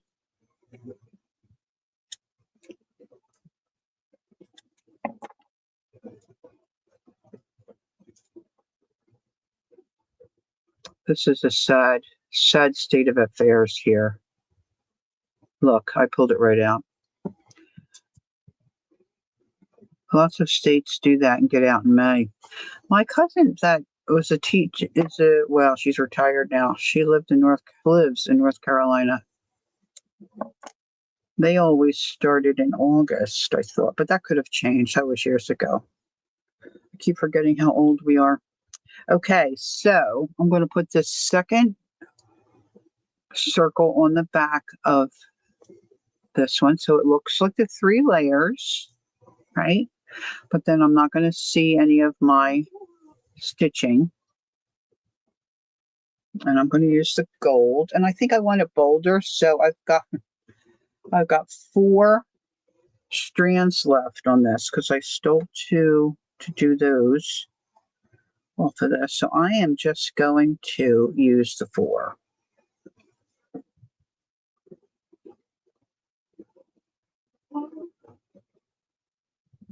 I didn't do the cloth yo-yo. I really wanted to get to that too, but it's almost 2 o'clock. Yes, times have definitely changed. Which reminds me of a song that I loved years ago. My husband just played it for me. We were in the car. What were we doing? In the car. See you in September.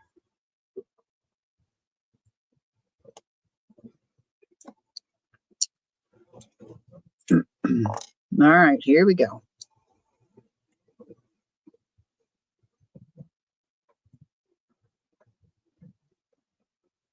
Ooh, have fun. Have fun, Ange. If you're going to be outside, don't forget your sunscreen. All right, so I'm going to start right behind. I'm going to put it down as deep as I want my stitches to be. I'm not going to pull my thread too far because I want it to stay tucked in there. This is going to the left for me. And now this is harder to see because it's a dark fabric, and I'm going straight through both felt discs because this is my final trip around.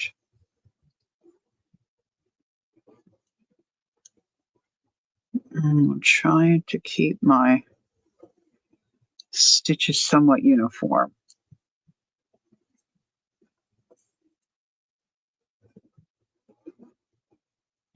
I didn't do too well. I got to put my other glasses on. Hold on. Oh dear. I just need a little tender love here.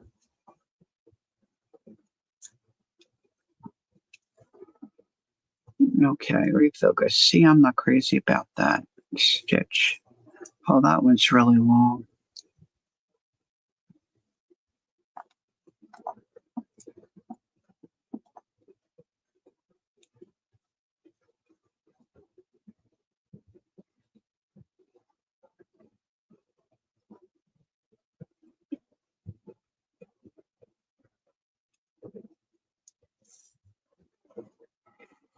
Now, if you look up on YouTube, or really, I guess anywhere, making penny rugs, you'll see how beautiful they really are. I'm not sure. I'm not sure mine are really gonna give you too much in the way of thinking, oh wow, they really look pretty. But some of them, if the fabrics are coordinated and what I have to do is, I think I want to see if I can figure out or investigate or Google what's the best size suggested for the 3 circles, like an inch, inch and a half. What is it? I don't even know what this is. That might be a good thing to know, huh? Let's see. Let's get a measuring tool. All right, so my blue circle is 1 3/4. My white circle is 1.5. And oh, wait a minute. No, I was on the wrong line. 2 7/8 for the blue. The white is 1 2 3 4 5/8. And the red is an inch. Now, if we did this today, I mean, our quarters, not very big. So they would really be small if you were tracing coins like they did back in the 1800s.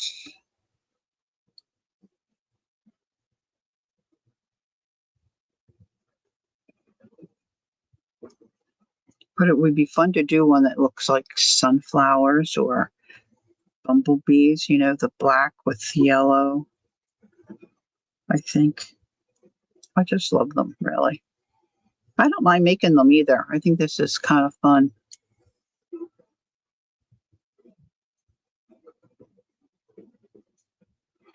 I have to look at my fabric and see some journals that I'm working on, how these would look on the cover. I think it might be cool. Something different.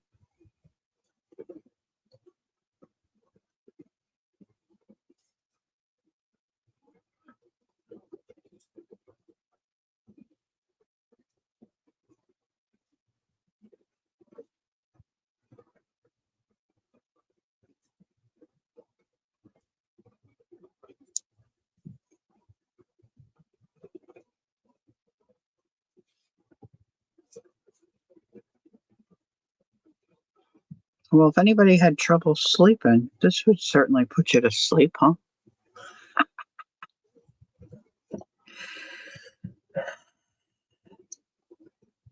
All right, Teresa said 325 and 275-inch graduated is suggested.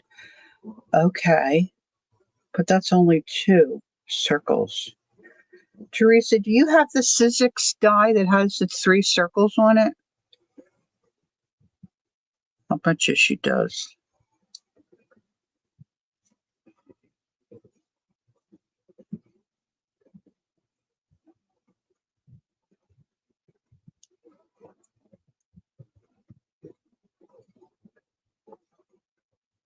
Yeah, I knew she would. Could you? Is it easy for you to get to it? You know what I would love if you could do it for me? Where'd I put my, where's the one I was using?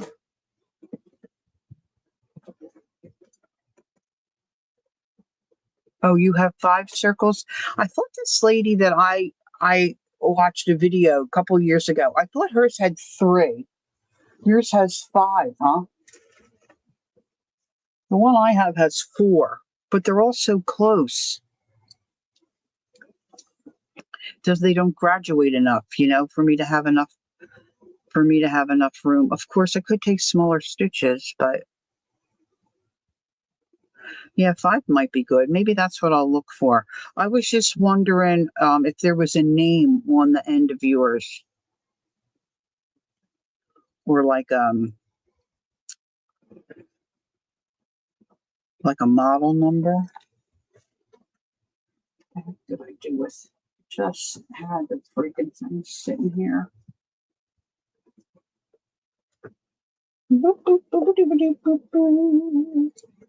This is what I do to myself all the time. I make myself so crazy. I was just cutting circles before everybody came in here.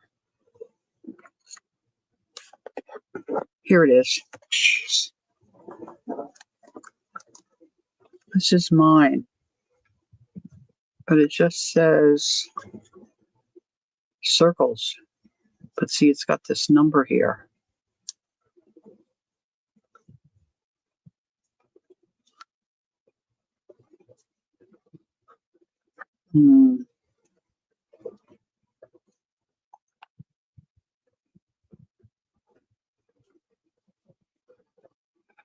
There was one lady I watched years ago. I have no idea who she is, but she did, she knew all the history of the penny circles. She had some kind of a retail store. She had beautiful penny circles, but she knew all the ins and outs, and she probably gave the sizes she used, but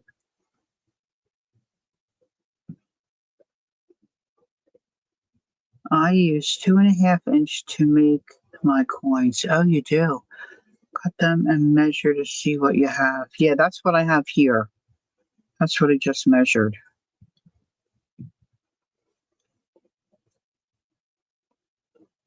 Okay, I think I can get one more stitch in here. Teresa, did you ever make them with just fabric, not wool?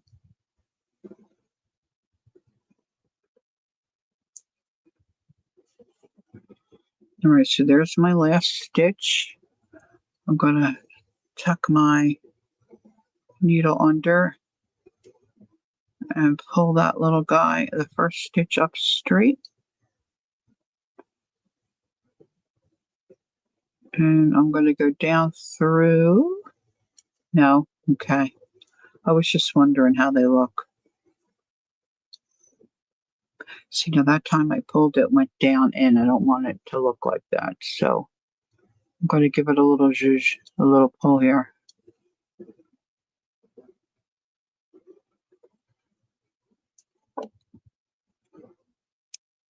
I guess I should really not that, but mine are going to be glued down. So there's that one. That's the other one we did. I did this by myself. You can see how close they are. And these are the ones where, see, I didn't stitch around the edge of the initial circle. I stitched all the way to the outside edge. I'm not liking that so much. So I'm thinking I need to add, a little one in there. See, that would be how they would overlap. I guess I could go in between. So I still have this one to do. Oh, you can't thread your needle. Yeah.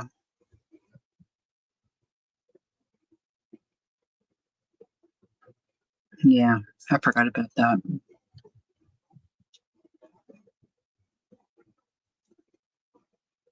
See, in this one, once I started stitching, I was pulling.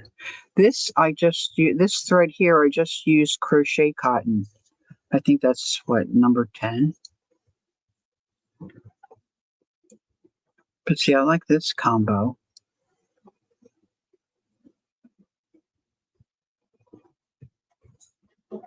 Well, I think I want to, yeah, glue that down. I think I'm going to try to use a smaller stitch. The red, white, and blue. Yeah, I was supposed to look like a firework, but it doesn't. You know, a button would look cute on there, though, right? Maybe a button. Well, maybe not that particular button, but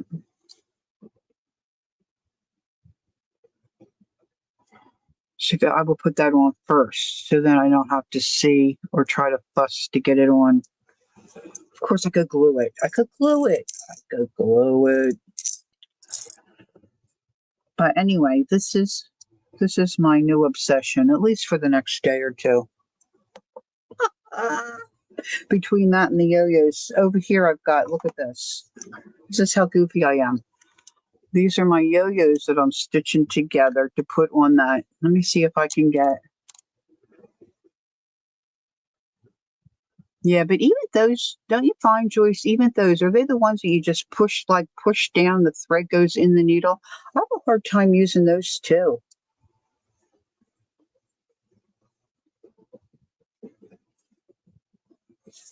Oh, that's a good idea, Teresa. All right, where's my cover? Oh, gosh.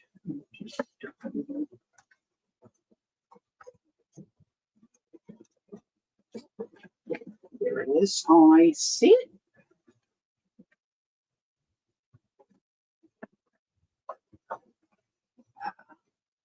We'll have an avalanche. Avalanche. This dog is laying here so patiently, staring out the window, hoping her daddy sees her. Okay, so we did this. This was the batik fabric that I had gotten. You know, several of them were all like 40 pieces, you know, in this package that I got from Debbie Ham. So all the colors kind of coordinated very nicely. And then I stitched, just laid them down. I just put them on this quilted, oh, you have one that's metal that's easier? Quilted fabric, right? So this is going to be my cover. And then I wanted yo-yos.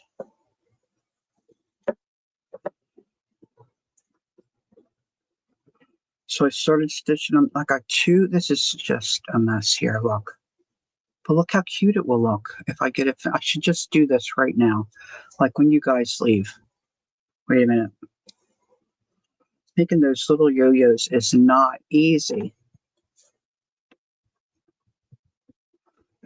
It's hard to make them look, you know, cute because they're so little.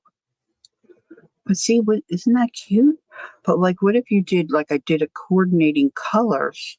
See, these would be cute on a journal too. You know, you have to do the right colors. And you could only do maybe 2 instead of 3. But I'm loving this stuff. These I just think look fabulous. And then I could put little buttons on here, right? I think that put some kind of a tie here. I think so I'm working on printing out pages now for the center of that. So I'm up to my ears in penny rugs and, oh, that one came free. Whoop, whoop, whoop. Penny rugs and yo-yos.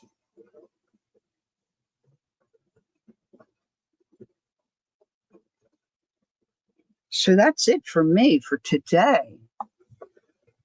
I need to get me some lunch.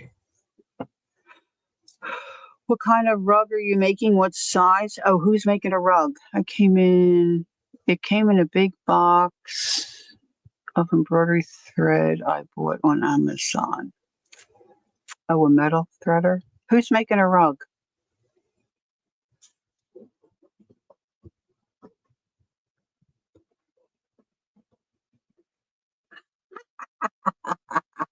Doesn't he have a computer and a printer? Oh, me? I'm not making a rug. I was just putting some yo-yos together to put a little design on this journal cover.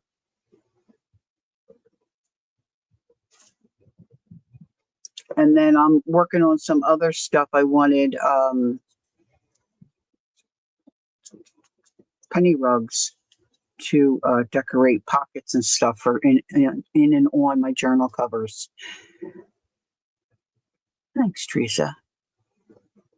Yes, Carol, send me a picture. Let me know how it turns out. See, you don't. I could send you. I could make up a Yahtzee tablet thing, and you could print them off. But your printer's down. Doesn't he have a printer he can use at work or something?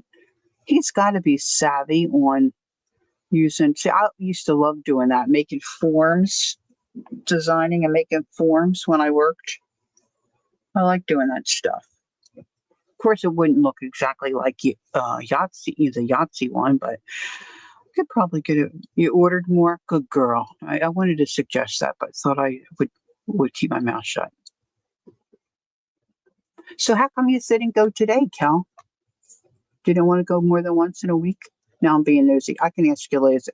If I get those threaded needles, I'm going to look. I'm going to look next month on Amazon. Cool. Teresa, you don't have anybody comes in and helps you, like with the housework or cooking or anything?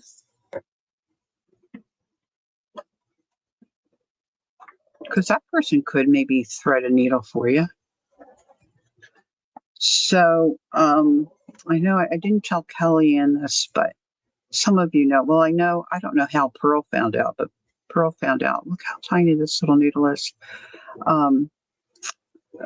I went over to the ER the other night because I just haven't been feeling myself. I just didn't know what was going on. My blood pressure was doing some little crazy stuff. So,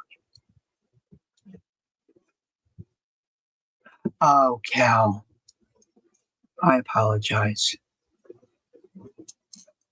That's nice.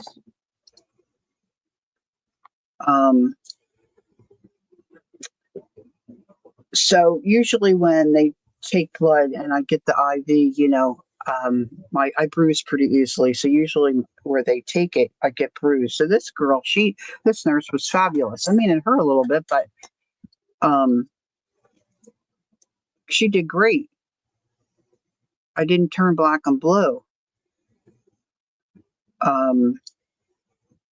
But then they have this it's new to me, tape that they put over top instead of when you go give blood, they just take a piece of, it looks like masking tape, to tape that cotton down. She was holding the pressure down and she put this new bandage thing on. So I didn't get black and blue from the needle drawing the blood, but look at my arm. I got black and blue. Well, it's starting to turn a little bit there, I guess, but I got black and blue from taking off the bandage.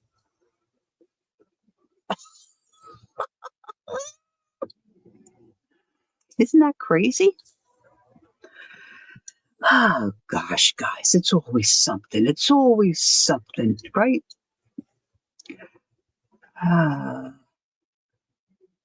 Good. Glad to hear it, Lamont. We're getting ready to dash out of here. So enjoy the rest of your day. It's Sunday. I'm going to put the ball game on. I'm going to get myself some lunch, and I'm probably going to fiddle with some more of these little penny. Now this feels really kind of stiff because I had that paper in there on the back of those wool. But the ones that don't, they just feel so yummy. They just really do. And then I'm going to try doing a fabric one. Now I'm going to have to use, I think, the lighter thread. All right. So, all right. If all goes well and things go according to my plan Tuesday evening, I'll see you. All right. Chin up, Lamont. You hang in there. Okay. Everyone else, stay well, stay cool. And until I see you next time, don't forget, take time to be creative, enjoy the journey. Bye bye for now.